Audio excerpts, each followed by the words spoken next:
ગુજરાતમાં પેરામેડિકલી admission process ચાલુ છે, તેમાં 5મો રાઉન્ડ જાહેર કરી દેવામાં આવ્યો છે. 23 તારીખથી લઈ 25 તારીખ સુધી છે. વિદ્યાર્થી મિત્રો ચોઇસ ફિલિંગ છે તે કરી શકે છે. ચોઇસ ફિલિંગ કેવી રીતના કરવી તેના માટેના સેમ જ વિડીયો હોય છે, તો તમે છે મિત્રો લોગિન કરીને ચોઇસ ફિલિંગ છે તે કરી શકો છો. વેબસાઇટ ઉપર આવશો તો અહીં છે તમને જોવા મળશે કે તમે કેવી રીતના છે તે કાર્યક્રમ છે તે આપવામાં આવ્યો છે. 23 થી 25 3 દિવસનો કાર્યક્રમ છે તે રાખવામાં આવ્યો છે.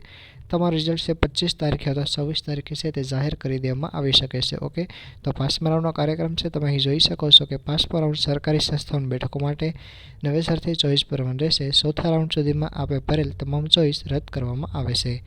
કેટલી સીટ ખાલી છે તેની પણ ઇન્ફોર્મેશન આપી છે. સૂચના પણ આપેલ છે કેવી રીતના તમારે કરવી છે. તેમજ પ્રવેશ સમિતિના 5મા રાઉન્ડ માત્ર સરકારી સંસ્થાઓની બેઠકો માટે છે. મીન્સ કે 9 જેટલા કોર્સ છે તેની બધી ગવર્મેન્ટ કોલેજ છે તેમાં પણ જેટલી સીટ ખાલી છે તેના માટે છે આ કાર્યક્રમ છે તે રાખવામાં આવ્યો છે. તો તમે છે મિત્રો અહીંથી છે તે ચોઇસ ફિલિંગ છે તે કરી શકો છો.